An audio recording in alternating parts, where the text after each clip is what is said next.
Now is the time for the parties to finalize its terms. Labauna Biden ka sarangani kuma nu bela jelen kera a kelen be ka ɲɛkunya di jamana ka kɔkan ko baara minnu ma a ka fanga ninnu senfɛ kɛrɛnkɛrɛnnenya la Ukraine dɛmɛlu duniya ɲɔgɔndanba siraw ani yɛlɛma donbaliya duniya kiliya tɔnba ka charte la.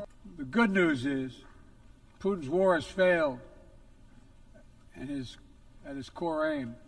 He set out to destroy Ukraine, but Ukraine is still free. A sinsira a ye misaliya minnu sɔrɔ a ka san caman politiki baaraw senfɛ ni a sɛbɛntiyali ye k'a yira k'a fɔ k'a kɛra waleya dɔw seerew ye ni an bɛ don min na i ko bi olu furanna k'a bila kɛrɛfɛ tarigu fɛ. Hakaja gɛlɛya bɛ yen sisan Biden ye a ka danaya jira ne laseliw ye k'a fɔ ko ne b'a dɔn k'a fɔ mɔgɔ caman bɛ ka an ka duniya lajɛ bi ni a gɛlɛya ninnu ye ni u bɛ kɔsegin kɛ ni jigilamisɛnyaw ye. A y'a yira k'a fɔ ko nka ko tɛ ko ale tɛna o waleya. Biden ye kofɔliw kɛ bɛjɛ fanga nafaw ana a danbew lakanaliw kan a ye o misaliya ne a ka cɛbɔyaw bilaliw ye ne ka yɛlɛmaw siraw dayɛlɛ yaasa ɲɛmɔgɔ kuraw bɛ se ka bolo don baaraw la cogoya minnu na. A ye wele bila duniya marakɛlaw ma k'u ka hakili to a la k'a fɔ ko barikama fɛnbaw bɛ yen ka tɛmɛ kan penpe fanga la to fanga la ko o sababu la u ka fasodenw ani u ka taabolow olu bila ɲɛfɛ.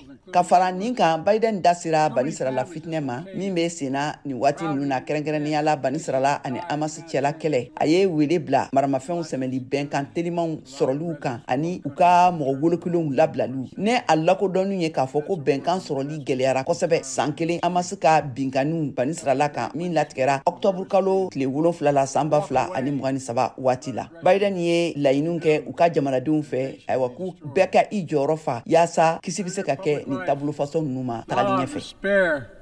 But out of optimism.